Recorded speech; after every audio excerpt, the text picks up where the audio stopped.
Vamos lá, gente, boa noite. Bom, então na aula de hoje nós vamos falar das etapas tecnológicas que envolvem a fabricação, a elaboração dos queijos, que foi o tema do trabalho que eu passei para vocês na semana passada, né? Então, alguns de vocês me enviaram um trabalho, né? Eu dei uma olhada, vocês deram uma boa resumida, né? Nas principais etapas. E agora, então, eu vou mostrar para vocês, né? Exatamente como, né? Essas etapas acontecem. Bom, primeiramente, qual é a definição dentro lá da legislação sobre o queijo? Então, o que é o queijo? Então, entende-se lá por queijo, produto fresco ou maturado. Então, a gente vai ver qual a diferença do queijo fresco para o queijo maturado, né? Que é obtido através da separação do soro, tá? Do leite e dos seus componentes sólidos, né? Então, na verdade, para a gente fazer o queijo, a gente precisa separar a porção líquida, que é o soro, da porção sólida. E essa separação, gente, ela vai acontecer através da adição de coagulantes, tá? Que pode ser de forma física, pode ser coagulantes enzimáticos, ácidos orgânicos ou combinações dessas substâncias, certo? Então, são esses coagulantes que vão promover a separação do soro dos demais constituintes do leite, e é através dessa separação que conseguimos, então, produzir o queijo. E aí, então, ele pode ser um queijo fresco ou um queijo maturado. Qual a diferença? O queijo fresco, gente, é aquele que logo após o processo de coagulação, ele já está pronto para o consumo, logo após a sua fabricação. Por exemplo, o queijo Minas, é um queijo fresco. Já o maturado, após a sua fabricação, após o processo de coagulação, de separação do soro, né, dos componentes sólidos, ele vai ficar armazenado em um local apropriado para sofrer a maturação. O que envolve esse processo de maturação? É onde os componentes do queijo, né, vão, né, realizar trocas, reações bioquímicas e físicas, tá? E essas reações vão provocar as características dos queijos maturados. Então, o gosto mais forte, o cheiro mais forte, isso é o queijo maturado. Como exemplo, nós temos o parmesão, o gorgonzola, o provolone, tá? São exemplos de queijo maturado. Bom, então, na verdade, quando a gente pensa em que o queijo ele é feito, elaborado a partir do princípio de separação dos componentes sólidos dos componentes líquidos, né? Então, a finalidade de elaboração e processamento do queijo é qual? Concentrar os sólidos do leite, né? E aí, quando a gente concentra a porção sólida do leite, o que a gente acaba fazendo? A gente acaba aumentando o tempo de conservação dele, porque a gente diminui a sua atividade de água, e é melhor para transportar, né, esse queijo, essa estrutura sólida. Então, o queijo é um alimento muito consumido, ele é muito nutritivo, ele concentra aí altos teores de proteína, aminoácidos essenciais, gordura, cálcio, fósforo, sódio e vitaminas, principalmente a vitamina A, D e vitaminas do complexo B, tá? E aí, dentro da sua composição, né, existem os ingredientes obrigatórios e os opcionais. Dentro dos obrigatórios, para a elaboração do queijo, o que a gente tem? O leite é o componente primordial, né, que pode ser, que deverá ser um leite pasteurizado, podendo ser integral, semidesnatado ou desnatado, de acordo aí com a porcentagem de gordura, e o soro do leite, tá? E os coagulantes apropriados que vão promover a separação do soro da porção sólida. E como ingredientes opcionais, gente, nós temos a adição de bactérias láticas, cloreto de sódio ou cálcio, caseína, que são conservantes, e condimentos, tá? Classificação dos queijos. Os queijos, gente, eles são classificados dentro da legislação, principalmente de acordo com o conteúdo de gordura, tá? Dentro do extrato seco. Então, a gente tem, ó, o queijo extra gordo, que tem no mínimo 60% de gordura. Queijo gordo entre 49% e 60%. Semi-gordo, magro e desnatado. Então, essa classificação é de acordo com a porcentagem de gordura. Tem a classificação do queijo de acordo com a umidade, né? Então, a gente vai ver lá, vocês viram que tem uma etapa, né, na elaboração do queijo que vai estar relacionada com o conteúdo de umidade do queijo, que é a cinerese, né?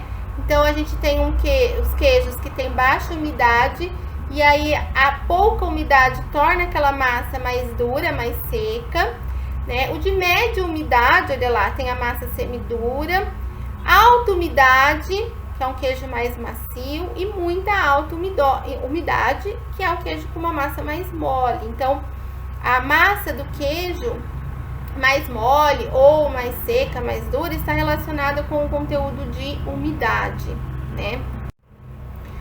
Classificação do queijo de acordo com o tratamento da massa. Depois que a gente obtém lá a massa, né, após a coagulação, essa massa pode ser tratada ou não, aquecida ou não. Então, a gente tem os queijos de massa crua, que a massa não sofre nenhum aquecimento, tá, após a coagulação.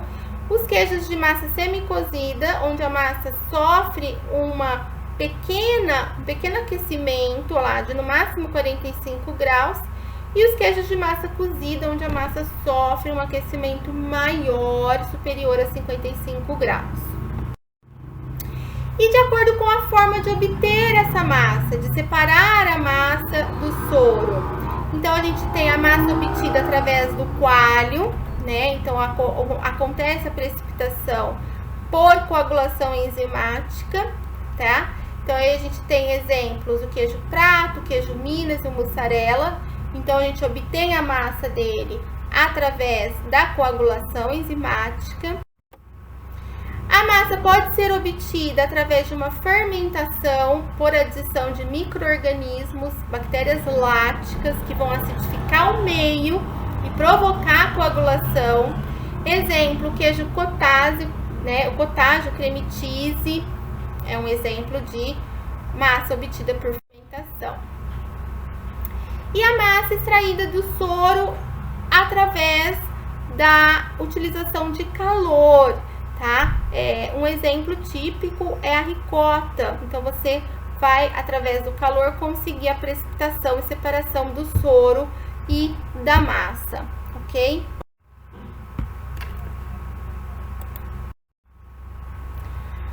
Bom, então, primeiramente, para elaboração do queijo, a gente precisa de um leite de qualidade, né? Então, o leite, para produzir o queijo, ele deve obedecer todas as exigências que nós já vimos anteriormente em relação à qualidade do leite, tá? Devendo ser livre de antibióticos, com uma carga microbiana baixa. A gente viu, quando nós falamos de micro-organismos do leite, que um leite com uma alta taxa microbiana, né, esses micro-organismos, dependendo do tipo, pode provocar o estufamento precoce dos queijos, o que não é desejável, tá? Então, primeiramente, recepção e seleção do leite utilizado para elaborar esse queijo. A segunda etapa, né, a próxima etapa, é a filtração ou clarificação. Então, o leite, ele deverá passar pelo processo de filtração ou clarificação, que tem como objetivo, né, gente, eliminar os resíduos sólidos ali presentes no leite, tá?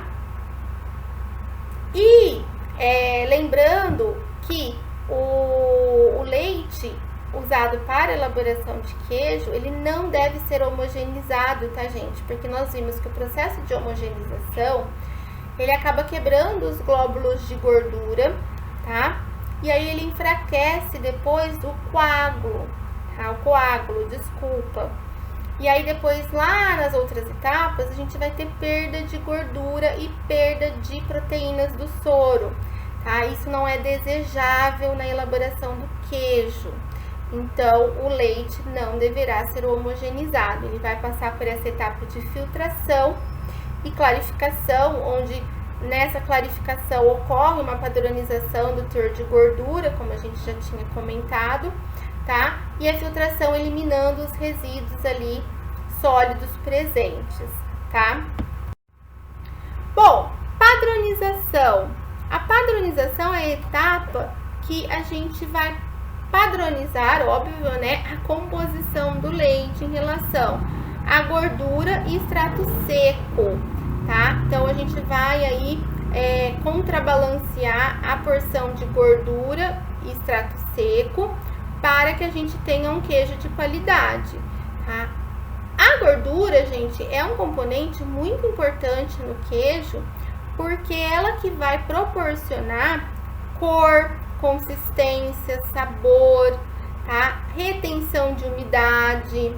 Então, a gente vai padronizar o leite usado para fazer o queijo, tá? Em relação ao teor de gordura. E como que a gente pode fazer isso? A gente pode usar um leite integral, adição de leite integral, desnatado ou creme de leite que é rico em gordura, certo?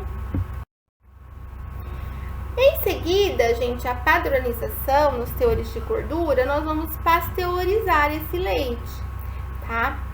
Aqui, tá, gente, nós estamos falando das etapas de elaboração do queijo industrial, não é o queijo artesanal, tá? Então, por isso que nós estamos falando de pasteurização. Então, dentro da elaboração do queijo industrial, o leite deverá ser pasteurizado, com a vantagem de destruir toda a microbiota indesejável, padronizar a qualidade, auxiliar no processo de fermentação, né, pelas culturas láticas, melhorar o rendimento, tá? E as desvantagens seriam o quê? De atrapalhar o processo de coagulação. Por quê? Por que a pasteurização atrapalha o processo de coagulação? Porque, gente, ela vai desestabilizar, ela vai insolubilizar o cálcio, tá? E aí a gente vai ver que o cálcio, ele é um item muito importante para a formação do coágulo. Então, aí quando o cálcio fica insolubilizado, ele fica fraco. Então, aí durante o processo de coagulação, ele perde sólidos no leite, tá? Então, com isso, o leite não é pasteurizado para fazer o queijo? Não, ele é pasteurizado. Só que o que a indústria faz para contrabalancear esse enfraquecimento do cálcio, do coágulo? Ela vai adicionar o cloreto de cálcio a 0,2% após a pasteurização. Então, essa adição repõe o cálcio que foi insolubilizado, perdido pela pasteurização. E aí, com o cálcio, a gente tem um coalho firme depois, tá? Saindo do pasteurizador, o leite ele vai ser resfriado. Essa resfriação dentro da temperatura adequada para receber a adição de cultura lática, tá? A cultura lática, gente, então nós vimos, ela é composta por micro-organismos selecionados. E o tipo de cultura aqui vai depender do tipo de queijo que eu desejo produzir, tá? Mas independente disso, nós vamos ver os tipos de cultura que podem ser utilizados. Qual é a finalidade da adição da cultura lática? Ela vai acidificar o meio, porque a gente viu que ela utiliza a lactose quebrando em ácido lático, né? Que é o que vai provocar a queda do pH. E também essa cultura vai produzir enzimas que vão trabalhar favorecendo o desenvolvimento do aroma, da textura do queijo, do sabor, principalmente quando esse queijo sofre o processo de maturação depois, tá? Essas enzimas vão atuar nesse processo de maturação. A gente adiciona de 0,5 a 2% de cultura láctica. Essa adição ocorre durante a saída do leite do pasteurizador para o tanque, então durante o enchimento, para que ocorra uma boa mistura, tá? E antes de adicionar o coalho, certo? Então, essa cultura é adicionada diretamente no tanque. E aí, quais são os tipos de cultura que eu tenho, tá? Então, vai depender do queijo que eu quero produzir. Então, eu tenho as culturas produtoras de ácido lático, que vão apenas provocar a queda do pH. Então, aí eu coloquei exemplos, tá, gente? Produtoras de aroma, tá? Que são aquelas que acabam produzindo um aroma diferenciado de determinados queijos pela produção do diacetil. Aí eu coloquei exemplos de algumas culturas produtoras de aroma. Produtoras de gás, responsáveis por produção daquelas oleaduras, daqueles buracos do queijo do suíço, tá? Por quê? Porque essa cultura, ela fermenta a lactose e forma gás, que acaba formando aquela oleadura. E também essa fermentação provoca a formação de ácido propiônico, tá, gente? Que é responsável pelo sabor típico desses queijos suíços. Então, um exemplo, ó, de cultura lática que a gente tem, produtora de gás, Propionibacterium shermani, tá? É um exemplo. Então, olha o queijo suíço, essas oleaduras, então, provocadas por esse tipo de cultura. A proteolítica seria, exemplo, o mofo Penicillium camembert, tá? Ele é responsável, então, pela quebra da proteína lá, né? Que provoca, então, uma maciez na massa do queijo bem intensa, tá? Ele fica bem macio e ceroso, tá? Então, olha lá, ó, o exemplo do queijo camembert, né? Ele sofre essa ação dessas enzimas proteolíticas. A cultura lática lipolítica, né? Então, essa lipólise é provocada, exemplo, né? O mofo Penicillium roquefort, né? Que provoca a quebra da gordura, ele já atua na gordura, certo? E dá origem, então, ao sabor e o aroma bem característico do queijo, né? De queijos azuis, tá? Bom, então, após a adição de cultura lática, e a gente viu que o tipo de cultura vai depender do tipo de queijo que eu estou produzindo, a próxima etapa é a adição do cloreto de cálcio, né? Porque a gente viu que durante os processos de pasteurização, a gente acaba provocando uma insolubilização do cálcio. Então, a gente provoca um desequilíbrio do cálcio ali solúvel e do cálcio que está aderido às proteínas, tá? E isso atrapalha o processo de coagulação, forma um coágulo fraco, enfraquecido. Então, a gente precisa adicionar o cloreto de cálcio para restabelecer essa questão da porcentagem de cálcio para formar um coágulo mais firme, tá? Além da pasteurização, aquele processo de refrigeração também do leite provoca, né, esse enfraquecimento, tá? Corante, gente, é um ingrediente não obrigatório, também vai depender do tipo de queijo que a gente vai produzir, né? Então, após a etapa aí de adição do cloreto, a gente pode ou não adicionar corante, tá? O corante adicionado, quando adicionado, geralmente é de origem vegetal, adicionado, por exemplo, em queijo prato, gouda ou cheddar, que dá aquela coloração mais amarelada. E eles são geralmente extraídos de urucum ou açafrão, então é de origem vegetal, tá? A adição pode ser de 5 a 10 ml por 100 litros de leite desse corante. Conservadores, tá? Então, a gente pode adicionar alguns conservantes, né, que vão controlar aí a multiplicação microbiana, estufamentos precoces e tardios de queijos, tá? Exemplos de conservadores: nitratos, ácido sórbico, certo? E agora vamos falar da coagulação, né, que é a etapa principal, após então a adição aí da cultura lática, de conservadores, de corantes ou não, a gente vai para a etapa de coagulação. A coagulação, gente, ela pode ser física, né, ou ela pode ser enzimática. A mais comum é a coagulação enzimática, onde nós adicionamos lá naquele leite a enzima renina equimosina, tá? Essas enzimas, gente, elas geralmente são extraídas do estômago de ruminantes, né? Elas são extraídas e preparadas para a finalidade de elaboração de queijo, tá? Ela já vem pronta, preparada, e aí a gente vai diluir em água destilada na proporção de 1:10, tá? E aí, então, você adiciona, você dilui esse pó de enzimático em água, tá?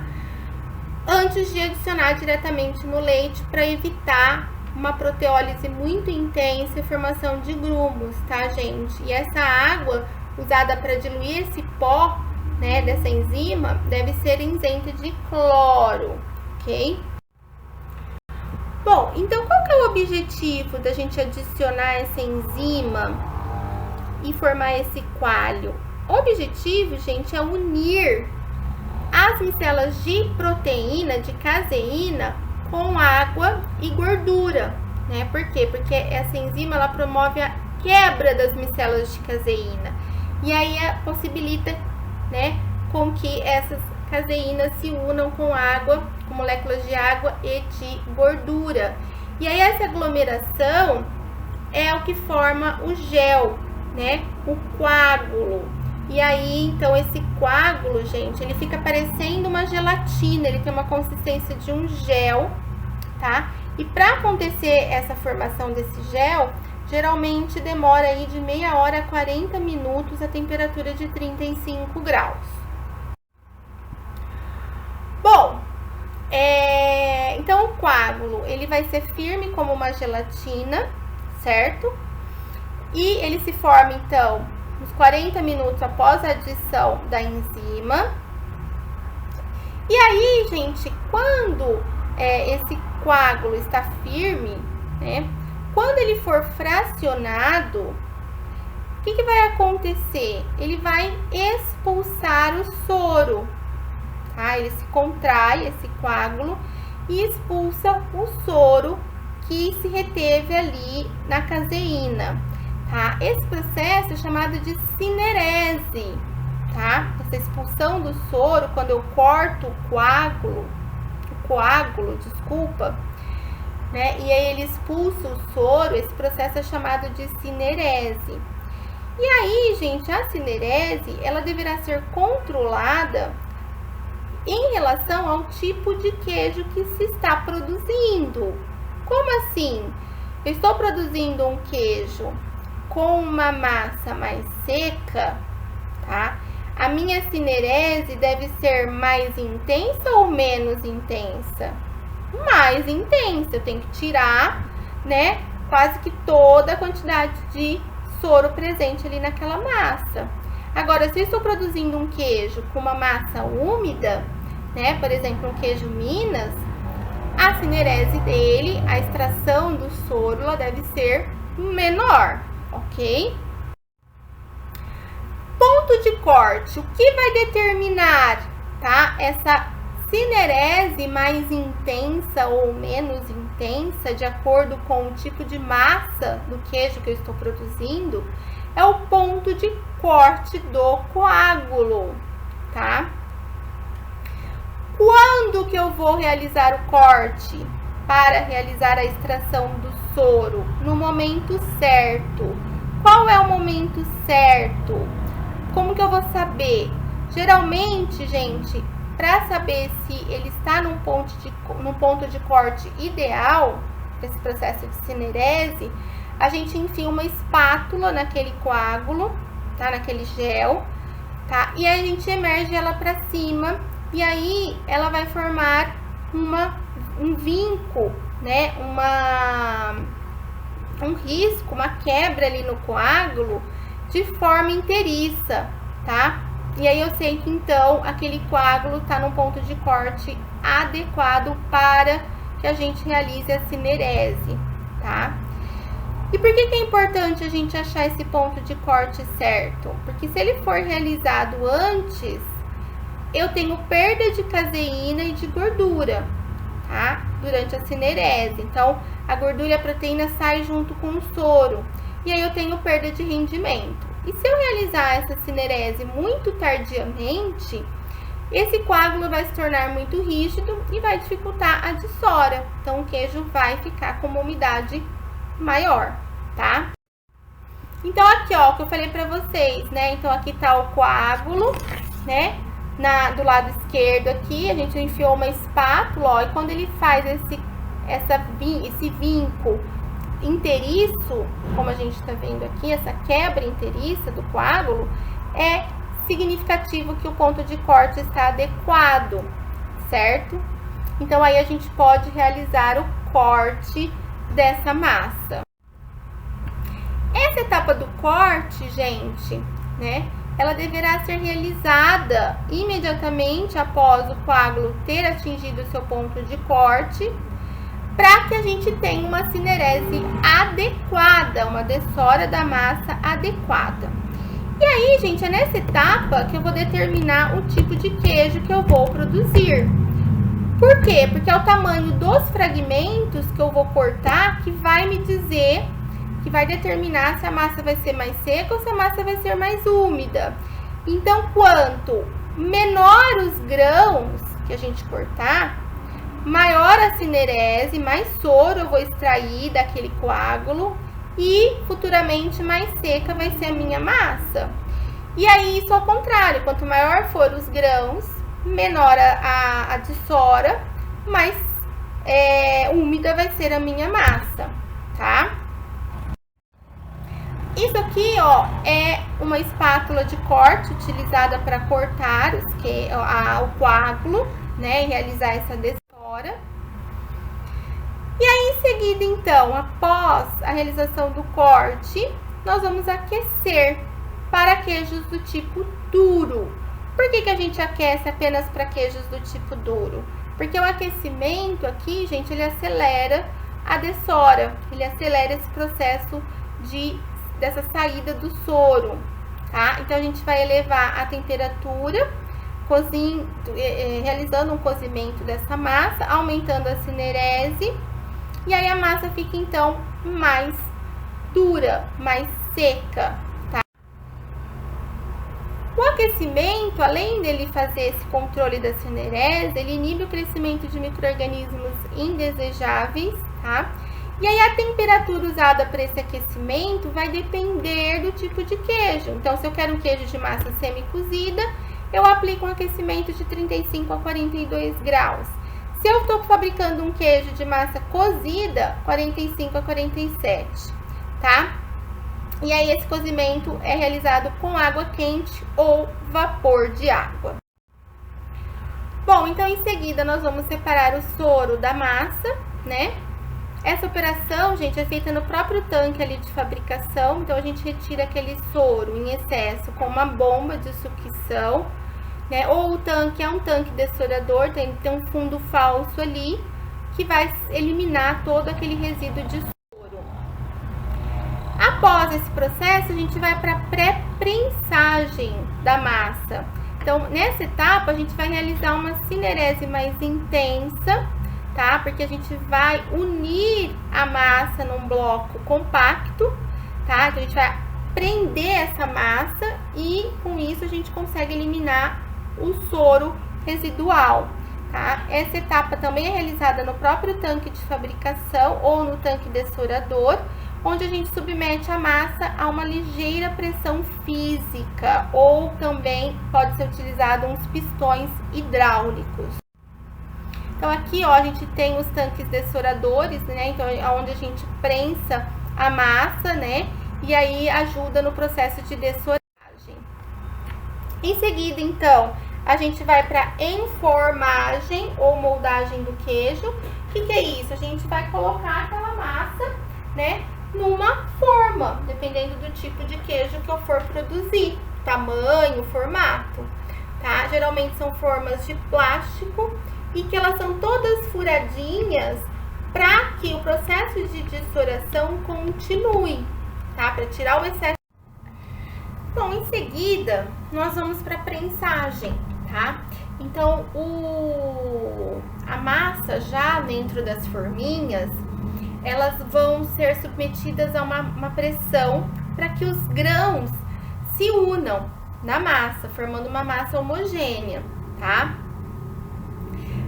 Então, após a enformagem, as formas são tampadas e levadas para prensagem, exceto os queijos de massa crua de alta umidade. Por quê, gente? Esse procedimento de prensagem, ele faz com que ocorra ainda mais a dessoração da massa, tá? Então, se eu quero um queijo de massa crua ou de alta umidade, eu não posso exercer uma pressão muito intensa nessa massa, porque aí a dessoração vai ser intensa e a massa vai se tornar seca, tá?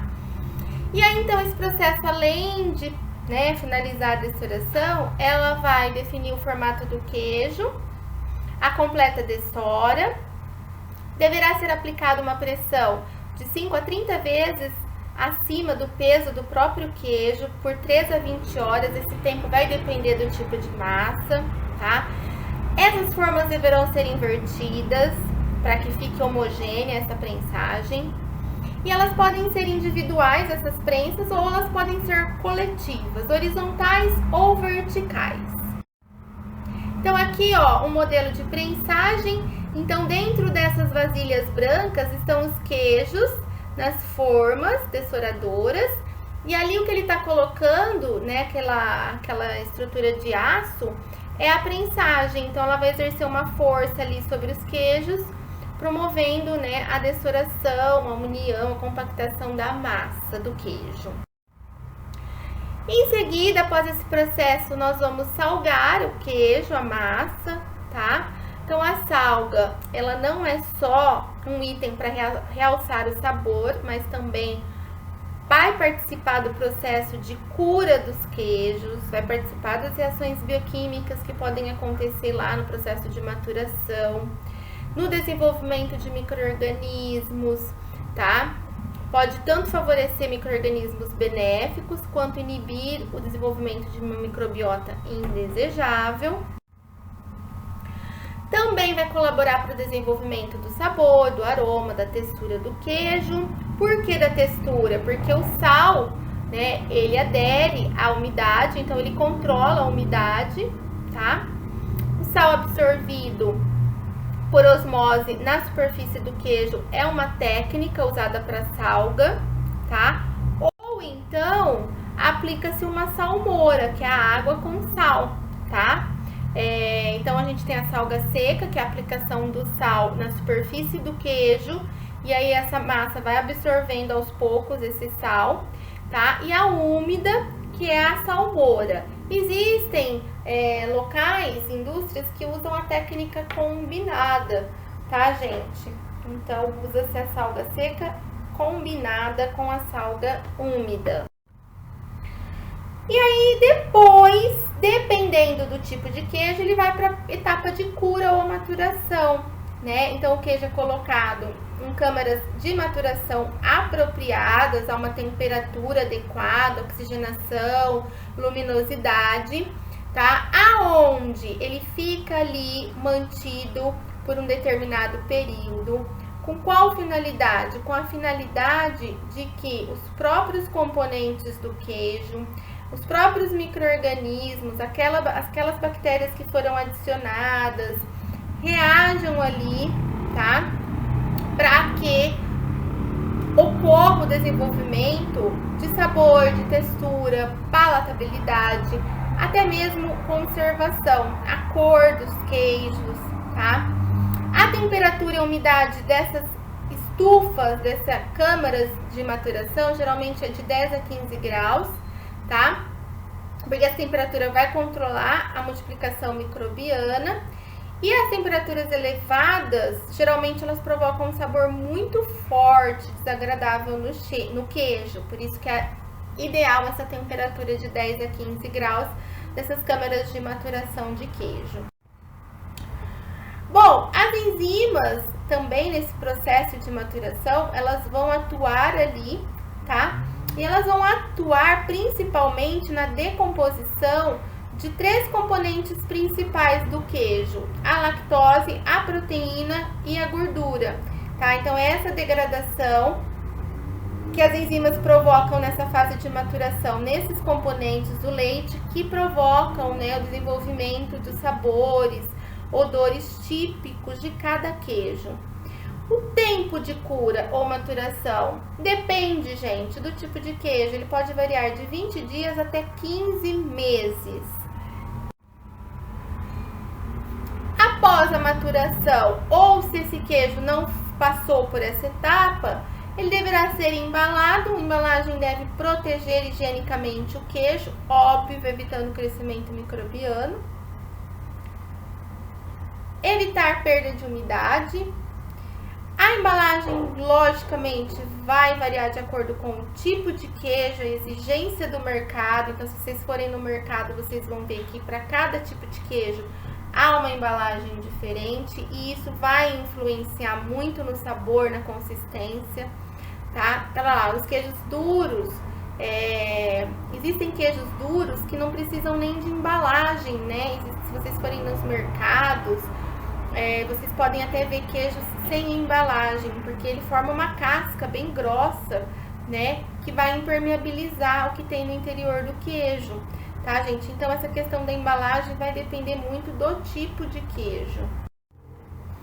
Bom, então, após esse processo de embalagem, o queijo deverá ser armazenado. Então, nessa fase, o queijo está pronto para o consumo, ele só vai ser armazenado, ele está pronto para ser comercializado.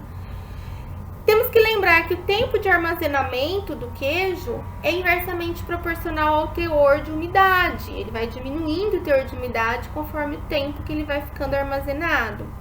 O ideal é que ele seja armazenado em câmaras frias, com uma temperatura na faixa de 0 a 5 graus, evitando aí, né, a alteração desse queijo devido ao desenvolvimento microbiano, ação enzimática e tudo mais, tá?